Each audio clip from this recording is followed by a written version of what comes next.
దేశవ్యాప్తంగా బంగారం, వెండి మార్కెట్లో మళ్లీ భారీ మార్పులు చోటు చేసుకున్నాయి. గత కొద్ది రోజులుగా పెరుగుతూ తగ్గుతూ ఊగిసలాటకు గురైన గోల్డ్ రేట్లు ఈ రోజు మాత్రం కొద్దిగా పడిపోయాయి.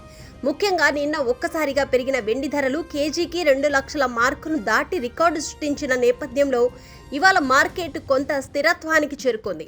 హైదరాబాద్, విజయవాడలో 24 క్యారెట్ల 10 గ్రాముల బంగారం ధర నిన్నటి కంటే ₹10 తగ్గి 1,29,650 వద్ద స్థిరపడింది. అదే సమయంలో 22 క్యారెట్ల ధర 1,18,840 వద్ద కొనసాగుతుంది. బెంగళూరులో కూడా ఇదే రేట్లు నమోదయ్యాయి. 24 క్యారెట్ల గోల్డ్ ధర 1,29,650గా ఉంది. అలాగే 22 క్యారెట్లు 1,18,840గా కొనసాగుతుంది. అయితే చెన్నైలో మాత్రం ధరలు కొంచెం ఎక్కువగా ఉన్నాయి. అక్కడ 24 క్యారెట్ల బంగారం ధర 1,31,120 ఉంటే 22 క్యారెట్ల బంగారం ధర 1,20,190కి పలుకుతుంది.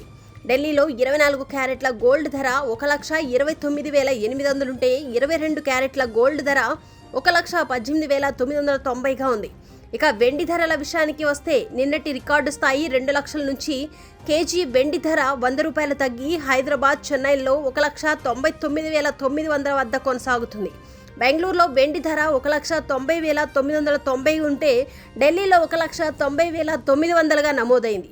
నిన్నటి భారీ పెరుగుదల తర్వాత నేడు స్వల్పంగా తగ్గి ఈ రేట్లు రాబోయే రోజుల్లో మళ్లీ ఎటువైపుకి కదులుతాయో వేచి చూడాలి.